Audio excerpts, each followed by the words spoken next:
Apakah tuyul itu ada atau hanya alasan saja untuk pencuri? Tuyul itu jin. Wa ma khalaqtul jinna wal insa.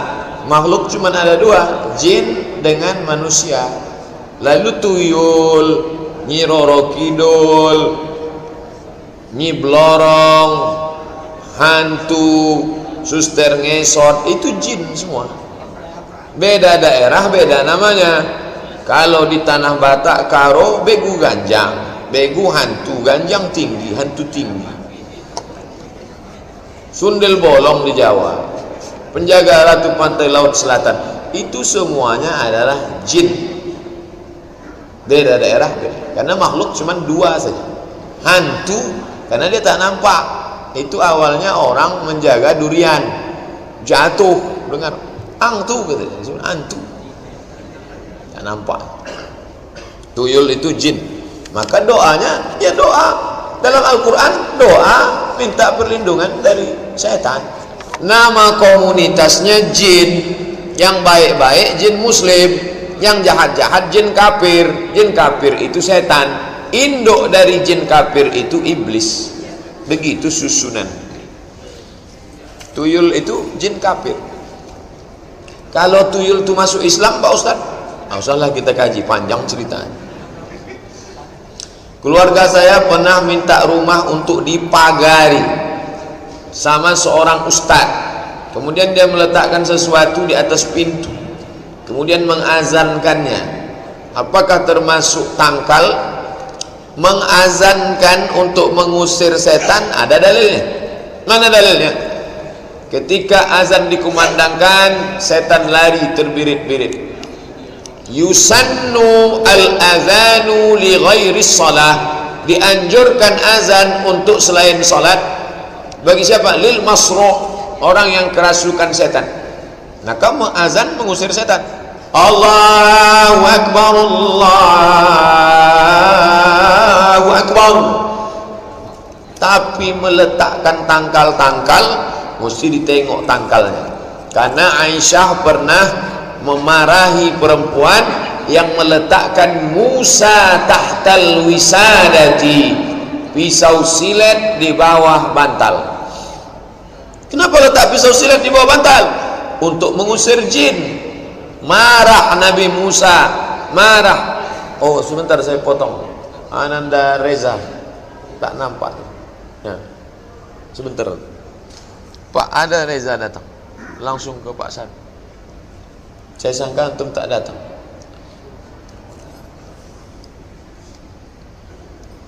Ini Reza Pak San.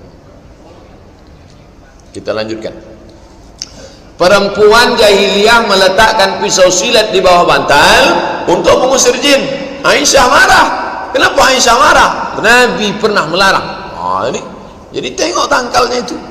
Kalau tangkalnya itu dalam, maka Nabi SAW marah. Hadisnya hadis sahih. Jadi kalau begitu orang kafir musyrik, orang dulu, bukan itu bukan tradisi nenek moyang kita saja. Tradisi mereka dulu juga melakukan itu. Apa hukumnya wanita mu'alaf menikah dengan laki-laki muslim tanpa sepengetahuan orang tua dari mu'alaf tersebut? Apakah perlu minta izin orang tuanya dulu atau gimana? Wa in jahadaka, kalau mereka mau maksa bapakmu, ibumu kafir, dipaksanya engkau untuk menyembah Tuhan dia, fala tuti'huma, jangan kau ikut, tapi untuk melawan, wasahibhuma fid dunya ma'rufa, tetaplah kalian bergaul, tetaplah kalian berkawan, sambung silaturahim. Jadi jangan mentang-mentang sudah masuk Islam, Bu, Pak, saya mau nikah, ini calon suami saya, masalah dia tak setuju, dia marah, itu urusan dia. Yang mewalikannya siapa? Fas-sultanu waliyun man la waliyalaha, walinya adalah wali hakim. Karena orang kalau sudah masuk Islam, itulah dakwah dia. Anak saya dulu ngelawan, setelah masuk Islam malah minta izin cium tangan di peluknya saya, dibawakannya makanan. Lunak hatinya. Kalau begitu nak, aku pun bersyahadat. Jangan sampai anak saya dulu baik, sekarang sejak masuk Islam itu. Apa dalil Ustaz boleh orang non muslim menyambung silaturahim? Asma ummi qadimat wa hiya raghibatun, ya Rasulullah, mak saya datang, maknya musyrik, afa asiluha, boleh saya sambung silaturahim dengan mak saya? Kata Nabi, siliha, sambung, padahal non muslim.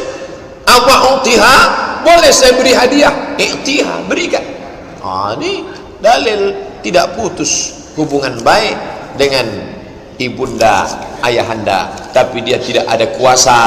Kalau sudah dapat suami yang baik, menikahlah. Izin tak berpengaruh, cuman caranya santun. Pak Ustadz, bagaimana tips agar anak-anak kita masih kecil dapat menumbuhkan rasa takut pada Allah dan takut beribadah? Dulu saya kalau bawa main-mainan, orang tua tuh nanya, khususnya mak, ini dapat dari mana tadi? Di jalan, mak. Nanti main-mainan ini akan jadi besar hari kiamat, kau akan pikul.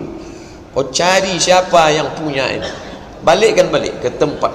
Sampai sekarang itu ada dalam ingatan. Balikkan ke tempat di mana ketemu tadi. Ternyata Ustadz berceramah setelah dewasa, barang-barang yang kita curi, Nabi, ternyata yang disampaikan ibu dulu, dia tak belajar hadis, ada dalam hadis.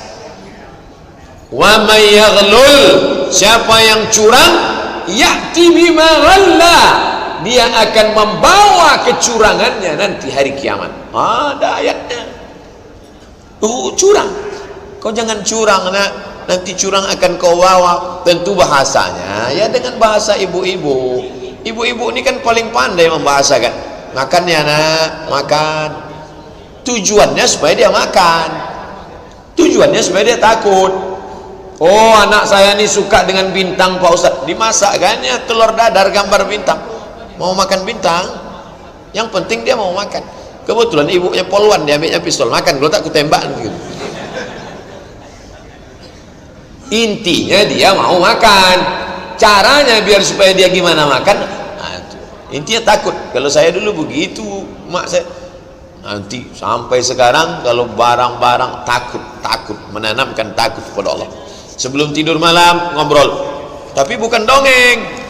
Nanti kalau kita mati itu, mak tak bisa nolong, ayah jauh, semua dosa-dosa kita hidup lagi.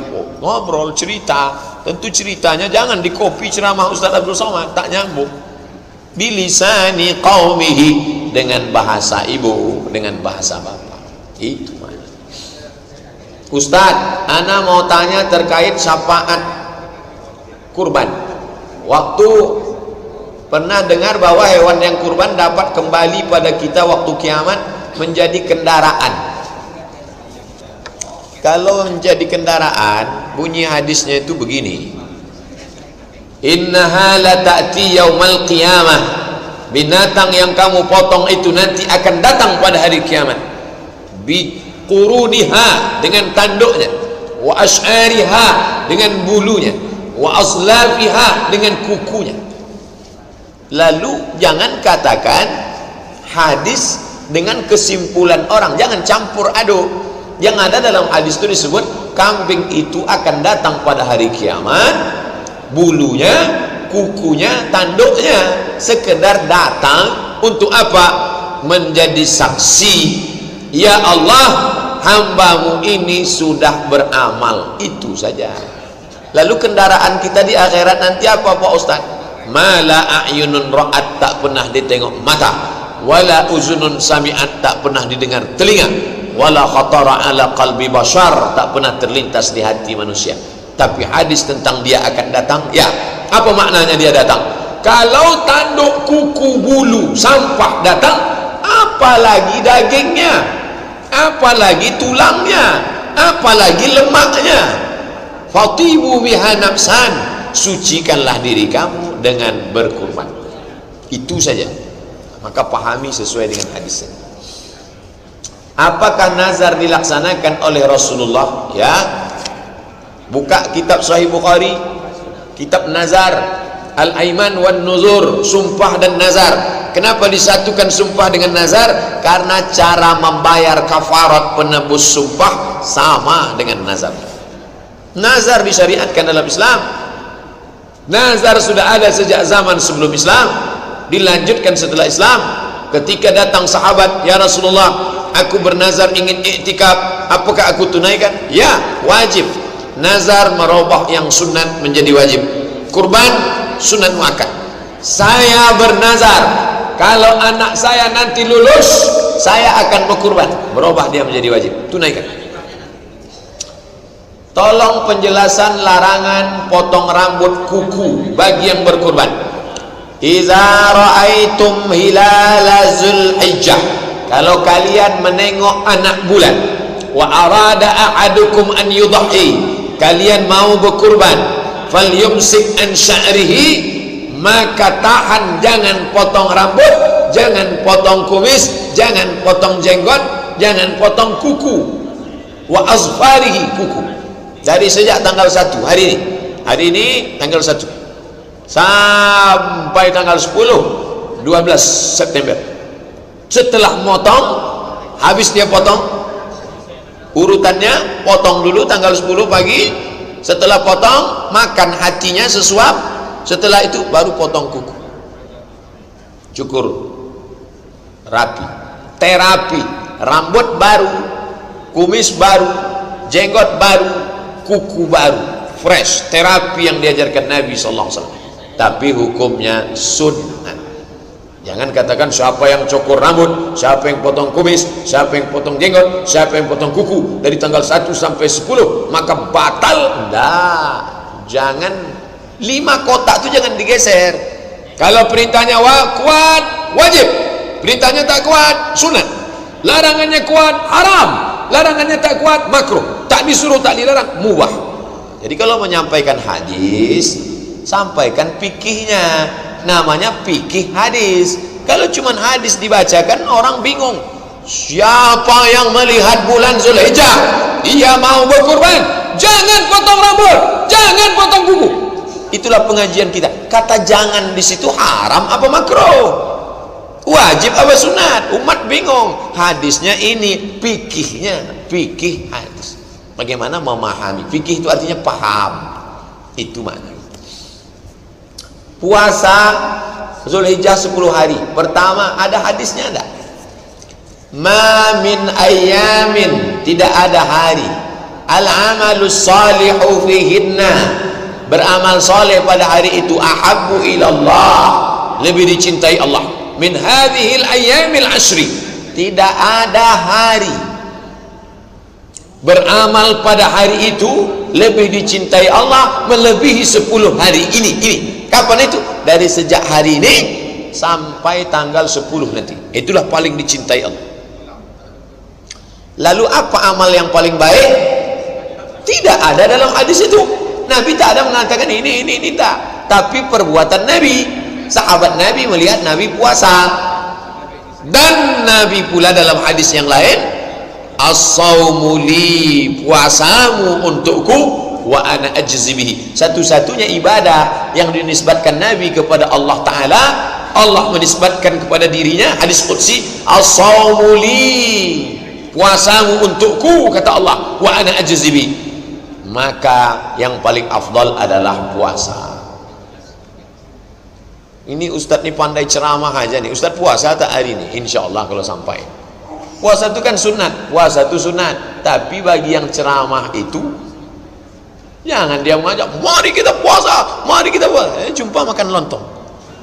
Ustadz tadi ngajak puasa, puasa itu sunat. Nah, ini tentang sunat, tidak wajib. Nah, ini tentang masalah puasa hari ini. Kalau tak sanggup puasa Pak Ustadz, jangan mewajibkan yang tak wajib. Tak sanggup puasa, banyak sholat sunat. Sholat sunat tak sanggup, banyak baca Quran. Baca Quran tak sanggup, banyak zikir. Zikir tak sanggup, mati aja lah. Zikir paling ringan, ambil tasbih, subhanallah 1000, alhamdulillah 1000, Allah Akbar 1000, istighfar 1000, selawat 1000. Ambil tasbih. Puasa, sholat, baca Quran, zikir, empat-empatnya Pak Ustaz, bagus. Itulah yang saya bingung nih Pak Ustadz. Kata Ustadz empat-empatnya bagus, terus empat-empat belum lagi saya pilih lagi. Pilih lah.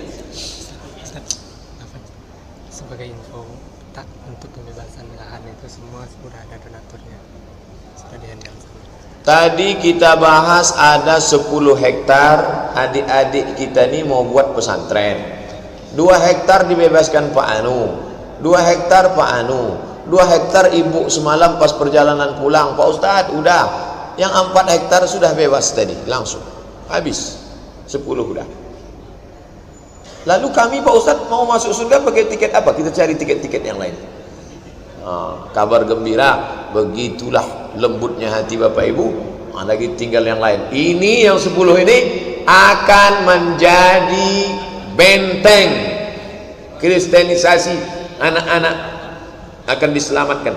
Adik-adik kita ini kita doakan istiqomah nanti insyaallah. Amin ya rabbal alamin. Bolehkah kita berzikir hanya menyebut Allah? Allah, Allah, Allah, Allah, Allah, Allah, Allah, Allah, Allah, Allah, Allah, Allah. Boleh tak? Qul idullah awidur rahman ayyamma tad'u falahul asmaul husna. Tu ayat. Qul idullah, panggillah Allah, Allah, Allah. Awidur rahman, ya rahman, ya rahman, ya rahman, ya rahim, ya mu'min, ya muhaimin, ya aziz, ya jabbar, ya mutakabbir, ya khaliq, ya bari. Asmaul husna. Ya ahad, ya somad. Saya sedang pengajian di Bangkinang, dengar suara mikrofon, ya ahad, ya somad. Mentang-mentang saya lambat kalian panggil-panggil, saya bilang. Itu asmaul husna.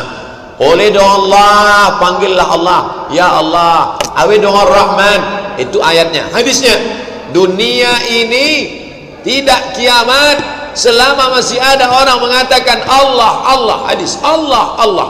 Jadi kalau ada mengatakan tak boleh Allah, Allah, tapi dalam hadis disebut afdalu zikri, seabdal zikir la ilaha illallah.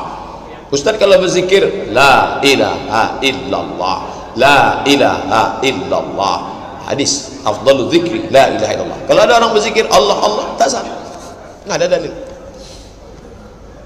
Apa hukumnya makan berdiri? Makan berdiri haram. Dari mana dalil makan berdiri itu haram? La yashrabanna ahadukum qa'iman, janganlah kamu minum berdiri. Faman nasiya falyastaqi, siapa yang lupa hendaklah dia memuntahkannya. Maka berdasarkan hadis ini minum berdiri itu haram. Tapi kemudian ada hadis menyebut syariba zamzam qa'iman, Nabi minum air zam-zam berdiri.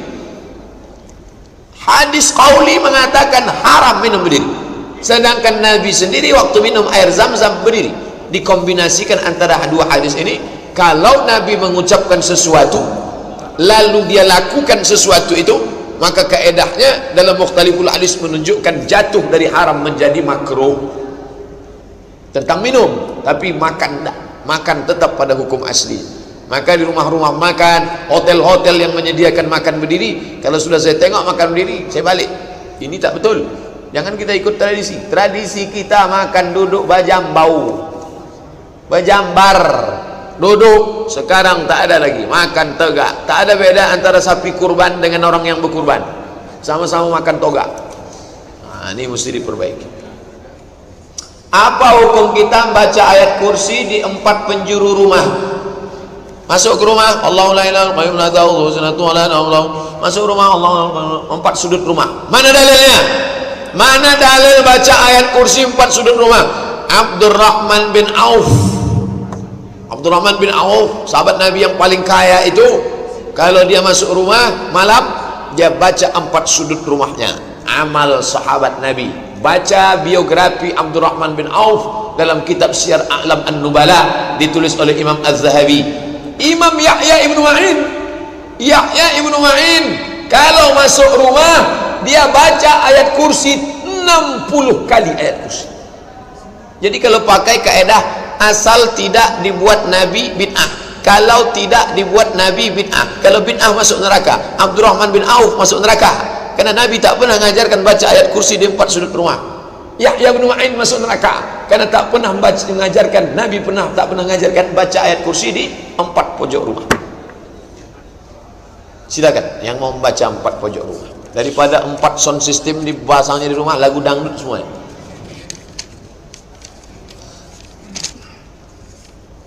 Berapa hari dianjurkan puasa sunnah di bulan Zulhijjah?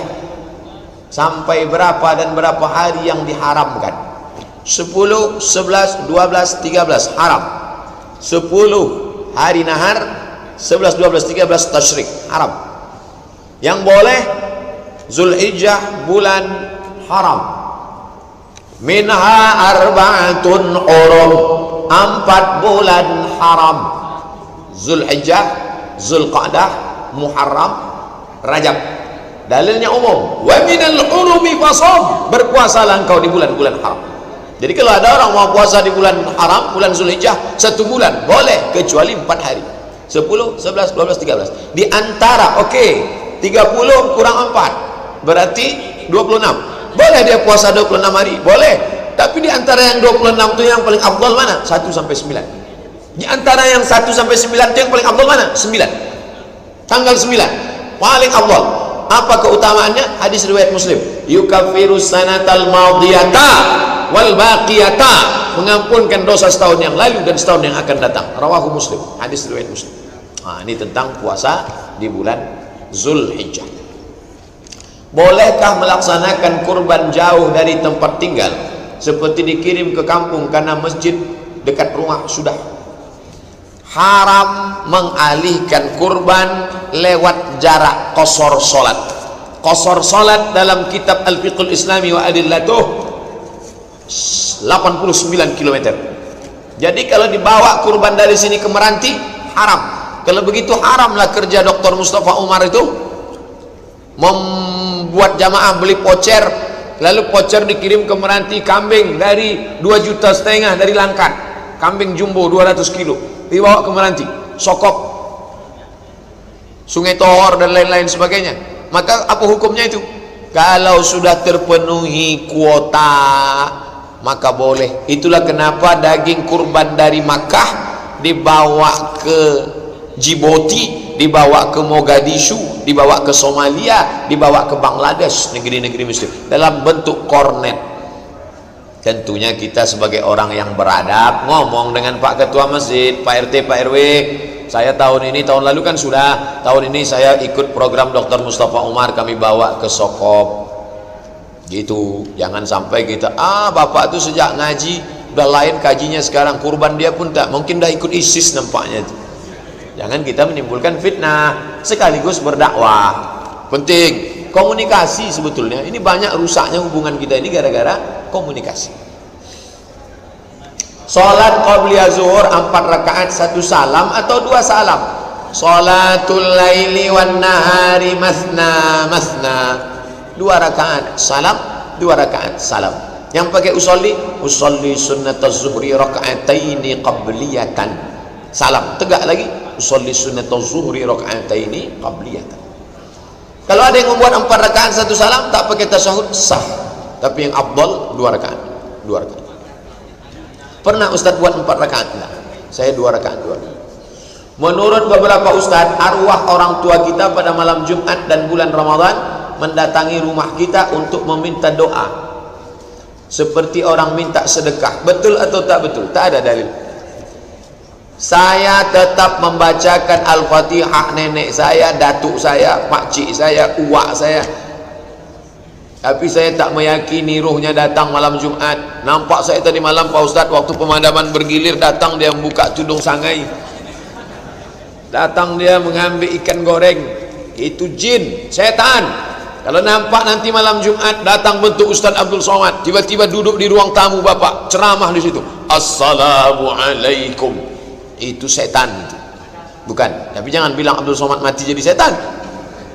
Setan mau menyesatkan orang. hai fulan bin fulan, aku adalah Syekh Abdul Qadir Jailani, janganlah engkau salat lagi karena semua dosamu sudah kuampuni. Setan, jin menyerupai para wali-wali Allah, jangan ikutkan. Ada mayat yang tubuhnya biru, apakah itu tanda disiksa malaikat maut waktu sakratul maut? Tidak bisa menilai dari fisik. Balik jamaah haji, hitam wajahnya, oh tak mabrur bapak. Setelah ditanya-tanya, kenapa bapak itu hitam? Rupanya tinggal di Aziziyah, jalan kaki ke Masjidil Haram 1 hari 4 kilo, patut hitam. Yang satu putih bersih, tak pernah ke masjid, makan tidur, gemuk putih. Tak bisa kita nilai fisik. Itu bapak itu kemarin meninggal hitam wajahnya. Kenapa hitam? Kena penyakit lever, hitam. Uzkuru ma'asina mautakum, sebutlah yang baik-baiknya saja. Ma'asin yang baik-baik. Jangan sampai kita dapat dosa kering, pahala tak dapat dosa. Jadi dosa itu macam baterai juga Pak Ustaz, ada kering ada basah. Istilah orang saja. Kalau korupsi itu dosa basah, dosanya dapat, duitnya dapat. Tapi menceritakan aib orang mati itu dosa kering, duitnya tak dapat, dosa dapat. Jadi kalau nampak mau biru mau hitam, macam mana wajah bapak? Apalagi yang tukang mandikan orang mati, itu orang amanah. Makanya yang memandikan Nabi itu Ali, Abdullah ibn Abbas.